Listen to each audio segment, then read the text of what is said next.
Le Point Bourse vous est présenté par Bourse Direct.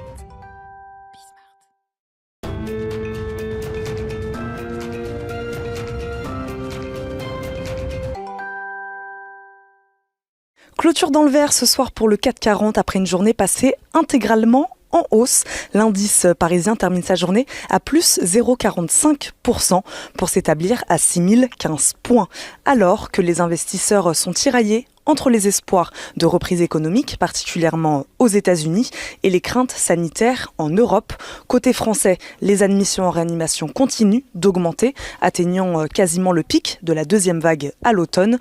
A contrario, aux États-Unis, la vaccination s'accélère alors que Joe Biden a annoncé vouloir doubler son objectif de vaccination à 200 millions de personnes. Sur le plan politique, les marchés attendent cette semaine les annonces du président américain qui doit présenter son plan de relance pour les infrastructures. Très attendu également cette semaine et avant la fermeture des marchés, ce vendredi pour le week-end de Pâques, l'indice emploi ADP toujours aux États-Unis. Le mois dernier, pour rappel, les créations d'emplois dans le secteur privé avaient reculé à 177 000, bien en dessous des espérances. Mais la grosse surprise de ce lundi, c'était une nouvelle affaire impliquant un hedge fund américain contraint de vendre d'importantes participations faute de pouvoir faire face à des appels de marge.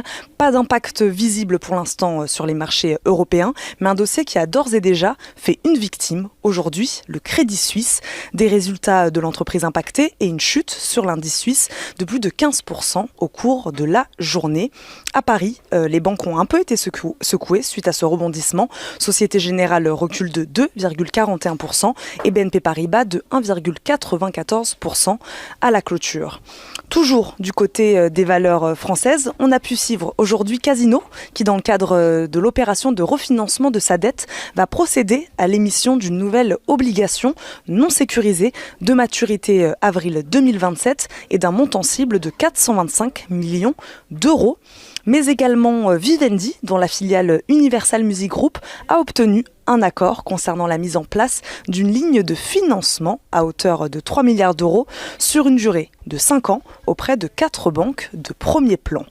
Vivendi, qui réunissait d'ailleurs aujourd'hui ses actionnaires lors d'une assemblée générale exceptionnelle, il valide finalement le changement des statuts du groupe afin de permettre la distribution de dividendes en actions. Le groupe avait annoncé en février déjà qu'il envisageait de distribuer à ses actionnaires 60% de sa filiale Universal Music Group.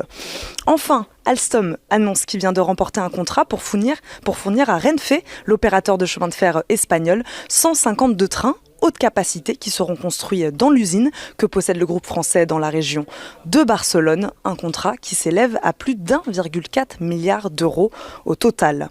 Le baril de pétrole Brent, lui, poursuit sa baisse après la remise à flot aujourd'hui du désormais célèbre porte-conteneur Ever Given qui bloquait le canal de Suez depuis une semaine. Il oscille à la clôture en dessous des 65 $. L'euro, lui, recule en dessous des 1,18 $. Il se dirige vers son pire mois depuis la mi-2019. On termine avec l'agenda. Demain, les investisseurs regarderont avec attention plusieurs indices, notamment ceux de la confiance des consommateurs en France, en zone euro, mais aussi aux États-Unis.